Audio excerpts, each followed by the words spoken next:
নমস্কার, আমি রাজশ্রী। আমার বংশানা সিফেনিতে তোমাদের সবাইকে জানাই ওয়েলকাম। আবার একটা নতুন ভিডিও নিয়ে চলে এসেছি। আজ হলো রবিবার। চলুন সকাল থেকে কী কী করা গেছে আজকে দেখে নেওয়া যাক। সকালবেলা ঘুম থেকে উঠে আমি আগে স্নান করে পুজো দিয়ে নিই, কারণ এই কাজটা না করলে আমার মন একদম ভালো লাগে না, আর আমি খাওয়া দাওয়াও করি না। তো আগে সকালবেলা পুজো দিয়ে নিয়েছি। আজকে দিয়েছিলাম ঠাকুরকে দুধ আম সেবা, দুধ আম চিনি গুড় দিয়ে সেবা। তো তার মাঝখানে দেখলাম বুম্বা চলে এসেছে। বুম্বা আজকে পেপসি নিয়ে এসেছে, কারণ কি আজকেও পেপসি পার্টি করবে। অ্যাকচুয়ালি ওর অনেক দিন ধরে ছুটি, এখন গরমের ছুটি পড়ে গেছে, কিছু করার নেই। আজকে ওর মা একটু ছেড়েছে মানে পড়াশোনা থেকে, তাইও আজকে আমাদের বাড়িতে এসছে। তো যাই হোক, এখন আমরা লুডো খেলতে বসি। সেইটা হলো প্রথমে আমি নিয়েছি লাল, সঞ্জিত নিয়েছে নীল, বুম্বা নিয়েছে হলুদ, ভাই নিয়েছে সবুজ। তো ফাইনালি একটু ড্রেস চেঞ্জ করে এসে আমি গরমের মধ্যে খেলতে বসলাম। হ্যাঁ, আমরা খেলে নিয়েছি। প্রথম দানে কারোরই ছক্কা পড়লো না, তো সুতরাং প্রথম দানে আমরা কেউই বেরোইনি। তো লাল দিয়ে তো সবার আগে স্টার্ট হয় আর কি। ফার্স্টে তো লাল দিয়ে স্টার্ট হলো, তো কারোরই ছক্কা পড়লো না। তারপরে খেলা এমনভাবে মোড় ঘুরলো কি আর বলবো। আর ভাইয়ের এত বড় পায়ের জন্য আমি আমার পাটা কোথায় রাখবো আপনারাই বলুন। এত বড় পা কে বানায়? হ্যাঁ, কে? কিছু বলার নেই। তারপরে মা চাউমিন করে দিল, বুম্বাকে জিরা আলু দিয়ে নিরামিষ চাউমিন, আর আমাদেরকে দিল পেঁয়াজ আলু ডিম টমেটো দিয়ে আমিষ চাউমিন, কারণ ও একদমই পেঁয়াজ রসুন মাছ মাংস ডিম ও খায় না। খুব ভালো ছেলে, এদিক দিয়ে আমাকে খুব ভালো লাগে, সেই জন্য ও এইগুলো কিচ্ছু খায় না। আর আমরা যেহেতু রবিবার সেই জন্য খেয়েছিলাম। হ্যাঁ, আমার ডিম না হলেও চলে, কিন্তু চাউমিনে পেঁয়াজটা হলে কি ভাল লাগে দেখতে। যাই হোক, চাউমিনের স্বাদটা অসাধারণ ছিল। আর যেদিনকে ভালো করবে মা সেদিনকে অল্প অল্প করে করবে। তো ওই অল্প অল্প করে খেয়ে দিয়ে তারপরে আবার আমরা পেপসি পার্টি করলাম, কারণ বুম্বা যে পেপসিটা নিয়েছিল, পেপসিটার স্বাদটা না সত্যি খুব ভালো ছিল। আর বহু বছর পর আমি পেপসি খেলাম, মানে অনেক বছর, এখন আর স্কুলের মতন খাওয়া হয় না। তা আমি এই প্রথম লুডোতে ফার্স্ট হয়েছি, ভাবা যায়।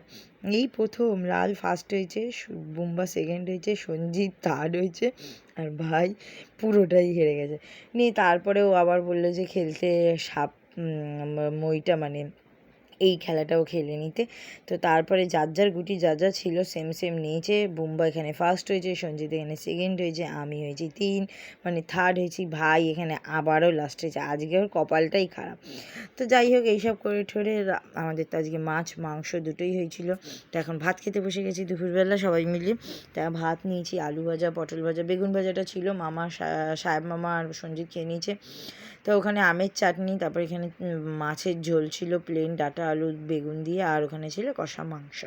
আর কি লাগে, খেয়ে তো একদম রবিবারে ঘুম দিয়েছি, টানা একটা ঘুম দিয়ে উঠে তারপরে মাথার উপর খোপা বেঁধেছি, এত গরম কি আর বলবো। তারপরে দেখো তেল ভরতে এসে আমরা দেখেছি কালো, গরমের মধ্যে কে কালো পরে বলুন তো? ও পরেছে কালো প্যান্ট কালো শার্ট, মানে কিছু বলার নেই। ওর গরম লাগে না কি না কে জানে, ভগবান জানে। তারপরে সারা মানে শকুন্তলা কালীবাড়ি মেলা নিয়ে এলো না সঞ্জিত। হ্যাঁ, আগের রোববার নিয়ে এসে ঢুকতে গিয়েও ঢুকলাম না, কারণ এত ভিড়। তো আজকের রোববারে দেখলাম একটু ফাঁকা, ছিটে ফোটা ফাঁকা, মানে ঢোকা যাচ্ছে। আগের রোববার তো ওইটুখানিও গলা যাচ্ছিল না, তো ওই জন্য আর আমরা কেউ আসিনি। এই রোববার তাও একটু ঢোকা যাচ্ছে বলে তাই একটু ঢুকলাম। ঢুকেই প্রথমে খুব জোর খিদে পেয়ে গেছিলো বলে ফুচকা খেয়ে নিলাম। সেই কখন ভাত খেয়ে ঘুমিয়ে দিয়েছি, তারপর আর কিচ্ছু খাইনি। তাই দেখো, গুঞ্জা আমাকে প্রত্যেক সময় বলে তোমার ব্লগে তো আমি থাকি না রাজশ্রীদি, এই নেই এবার থেকে তুই আমার ব্লগে রয়েছিস, বলতে পারবি কিন্তু। হ্যাঁ, তারপর আমি ভাবলাম এটা লঙ্কা বাটা দিয়েছে, না এটা পুদিনা পাতা বাটা দিয়েছে। নাগরদোল্লাটা দেখতে বেশ ভালো লাগছে, কিন্তু চললে মানে এটার উপর উঠলে আর কিছু বলে থাকবে না। হ্যাঁ, তো রাখির পাল্লায় পড়ে আমাকে উঠতে হয়েছে এই যে 100 টাকা টিকিট খরচা করে কি একটা রাইডের নাম আমি জানি না, 100 টাকা নিয়েছে। আজকে সব খরচা আমাদের সমু দিয়েছে, কারণ কি ও নিয়ে এসছে তাই সমু দিয়েছে। তো যাই হোক, তো এরপরে বেঁচে ফিরলে আপনাদের সাথে দেখা হবে, জানি না এরপরে বেঁচে ফিরবো কি না। এই রাইডটা দেখেই তো আমার কীরকম মাথায় ভনভন ভনভন করছে।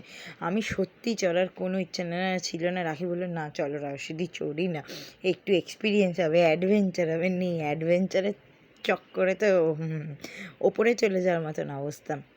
যাই হোক, এই দেখুন এই গোলটার মধ্যে গিয়ে বসতে হবে। ওই যে আমি পাশে ভাইটাকে বলছি কী রে তুই কবার চলেছে? ও বলছে 3বার চলেছে। ঠিক আমি ঠিক আছে, তাহলে তুই যখন আমার পাশে বসছিস আমার হাত ধরে থাকবি। আমার তো কী বলবো, আমার তো সব মানে ভিতর দিয়ে সব শুকিয়ে আসছে, মনে হচ্ছে জানো ঠাকুর আমাকে ডাকছে, এই আর কি। মানে কি বলবো, তার মধ্যে গেটটাও খোলা, গেটটাও ওইখানে সামনে, এই গেটটাও আটকায়নি, মানে শুরু হয়ে গেল। হ্যাঁ, এই প্রথম তো বেশ আস্তে আস্তে দুলছিল, বেশ ভালো লাগছিল। তারপরে তো পুরো একদম জোরে জোরে ঘুরিয়ে গোল গোল করে ঘুরিয়ে ওপরে নিয়ে চলে যাচ্ছে, একদম ওপরে নিয়ে চলে যাচ্ছে। আমার তো মনে হচ্ছে আমি ওপরেই চলে যাচ্ছি, আর আমি হরে কৃষ্ণ জপ করছিলাম। এইটা হলো সব থেকে ভালো কাজ আমার।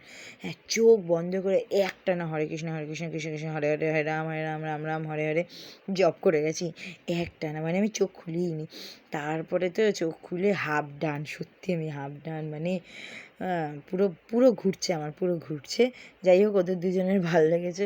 তারপরে ছোটো মেলাটা এলাম, বড় মেলাটা ঘুরে ঘাড়ে ছোটো মেলাটা এলাম। ছোটো মেলায় এসে আমি এখানে বটি দাওগুলো দেখছিলাম, যেই বটি দাওগুলো আমার কাটতে সুবিধা হয় ওই বটি দাওগুলোই দেখছিলাম। তারপরে কিছু জিনিস দেখে নিচ্ছিলাম, আমার কিছুই পছন্দ হচ্ছিল না, এই হচ্ছে কথা।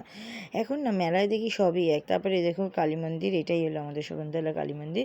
হ্যাঁ, আর যেই গরম, মারাত্মক গরম, আমি ঘেমে চান হয়ে যাচ্ছিলাম। তারপরে ভাবলাম এখানে যখন পিজার দোকানটা ফাঁকাই আছে, আর পিজা যখন আমাকে ডাকেই, মানে বাইরে বেরোলে আমাকে এইসবই ডাকে, মানে আর এটা কিন্তু ভেজ পিজা। হ্যাঁ, এটা কাঁচা অবস্থায় রয়েছে, এই যে দাদাটা ঢোকালো, এইবার এটা পাকবে, মানে এইবার এটা আগুনে পোড়াবে, পুড়িয়ে তারপর দেবে। আর সত্যি পিজাটা খেতে ভালো ছিল। হ্যাঁ, আমরা সবাই মিলে গিয়ে একসাথে গিয়ে খেয়েছি। পিজার পিসগুলো একটু ছোটো করে দিয়েছিল, দাম হচ্ছিলো 100 টাকা। চিকেন পিজাও 100 টাকা, ভেজ পিজাও 100 টাকা। তো ভেজ পিজায় পনির টনির ছিল না, শুধু পেঁয়াজ আর ক্যাপসিকাম ছিল। হ্যাঁ, তো আমি বলবো এটা ভেজ পিজা না, নন ভেজ পিজা, বিকজ এটার মধ্যে পেঁয়াজ রয়েছে আর গার্লিকও রয়েছে, সেই জন্য। তারপর চলে এলাম মুন্নাদের বাড়িতে। মুন্নাদের বাড়িতে এসেই দেখো, ওরে বাবা, সবাই পিজা খেতে ব্যস্ত। সঞ্জিত পিজা আইসক্রিম একসাথে খেতে ব্যস্ত। তারপরে আমি নিয়েছিলাম, নিয়ে আবার সঞ্জিতের জন্য রাখলাম, রেখে ওরটা আবার ছিঁড়ে দিলাম, রেখে দিয়ে তারপরে আবার নিজেরটা নিলাম। কিন্তু সত্যিই বেশ ভালো কথা, সমু অনেকক্ষণ ধরে বলে যাচ্ছে, মানে পিজার দোকান থেকে বলে যাচ্ছে দাদাটা পিজা খুবই ভালো করে, মানে সসটা সত্যি খুব ভালো দিয়েছে, মানে একটা আলাদাই গন্ধ, আলাদাই টেক্সচার। ও বারবার বলে যাচ্ছে যে ডমিনোজের থেকেও ভালো। যাই হোক, আজকে মাদার্স ডে ছিল, সারাদিন মাকে উইশ টুইশ করিনি, রাত্রিবেলায় এসে মাকে মায়ের রান্নার চ্যানেলের জন্য দিলাম। আর এই দুটো লিপস্টিক ভাই দিয়েছে, সেটাই আমাকে দেখাচ্ছিল। যাই হোক, আমার মায়ের চ্যানেল হচ্ছে আমার রান্নাঘর, সুন্দর সুন্দর রান্না হয়, ওগুলো দেখে নেবেন। আর আমি রাত্রিবেলা খেলাম নরম নরম পাউরুটি আর ম্যাগি। তারপর ভাবলাম না, আমের দিনে আম না খেলে হয়, এখন উঠতে বসতে আম খেতে হবে। এই হিমসাগর আম যতদিন আছে, আমি এখন সকালবেলা মুড়ি দিয়ে খাবো, দুপুরবেলা ভাতের পর খাবো, রাত্রিবেলাও ভাতের পর খাবো, রুটি খাই, যাই খাই সব খাবো। ভিডিওটা ভালো লাগলে অবশ্যই লাইক, সাবস্ক্রাইব, শেয়ার, কমেন্ট করে দেবেন। সবাই ভালো থাকবেন, সুস্থ থাকবেন গরমে। রাধে রাধে।